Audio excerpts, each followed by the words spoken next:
কিন্তু আরবি অক্ষর পড়লে এক একটা অক্ষরে সব আসে না না। ও আল্লাহর বান্দারা, একটা অক্ষর পড়লে 10টা নেকি, ঠিক কি না? এই জন্য কবিতার আকারে আমি বলে থাকি, মাগো আমি পড়ব না আর হাড্ডি মাটিম টিম, মাদ্রাসাতে পড়ব এবার আলিফ লাম আর মিম। জোরে কন্যা সুবহানাল্লাহ। মাগো আমি পড়ব না আর হাড্ডি মাটিম টিম, মাদ্রাসাতে পড়ব এবার আলিফ লাম আর মিম। মাগো আমি পড়ব এবার আলিফ বাতাসা,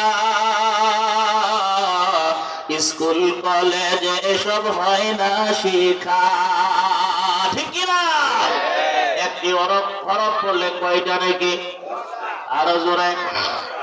ছোট্ট বাচ্চা, ছোট্ট মেয়েটাকে আপনার তারবিয়াতুল বানাত মহিলা মাদ্রাসায় ভর্তি করলেন, ছেলেটাকে দারুণার কাম তাহফিজুল কোরআন মাদ্রাসায় ভর্তি করলেন। ছোট্ট বাচ্চা, এই বাচ্চাটা পড়লেও নেক আছে না নাই? এই মাসুম বাচ্চা, ছোট্ট বাচ্চা হওয়ার কারণে তার নেকের কোনো দরকার নাই, নেকের প্রয়োজন নাই। 7 বছর না হওয়া পর্যন্ত ওই 2জন ফেরেশতা কেরামুন কাতিবিন, 2জন ফেরেশতা কাঁধে আসে না। এই পর্যন্তই সেই নাবালেগ, আর এই নাবালেগ অবস্থায় সে এরকম হয় 6 বছরে হাফেজ হয়ে যায়, আসে না নাই? 7 বছরে মেয়েটা হাফেজ হয়ে গেছে আমার জানা মতো, আমি জানি ছেলেটাও এরকম 7 বছরে হাফেজ হয়ে গেছে, বয়স মাত্র 7 বছর।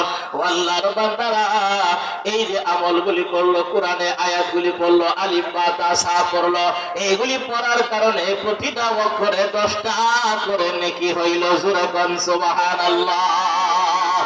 এই নেকিগুলি আল্লাহ তাআলা কি করবেন? আল্লাহ রব্বুল আলামিন নেকিগুলিকে ভাগ করে মায়ের আমলনামায় অর্ধেক আর বাবার আমলনামায় অর্ধেক দিয়া দিবেন। জোরে বলা যাবে নাকি সুবহানাল্লাহ? একটি হরফ পড়লে মাগো 10টি নেকি হয়, পিতা মাতার আমলনামায় অর্ধেক জমা রয়। মারহাবা কর, আরে জোরে জোরে জোরে। একটি হরফ পড়লে মাগো 10টি নেকি হয়, পিতা মাতার আমলনামায় অর্ধেক জমা রয়। এমন সুযোগ নেই কোনো আর, আছে নাকি?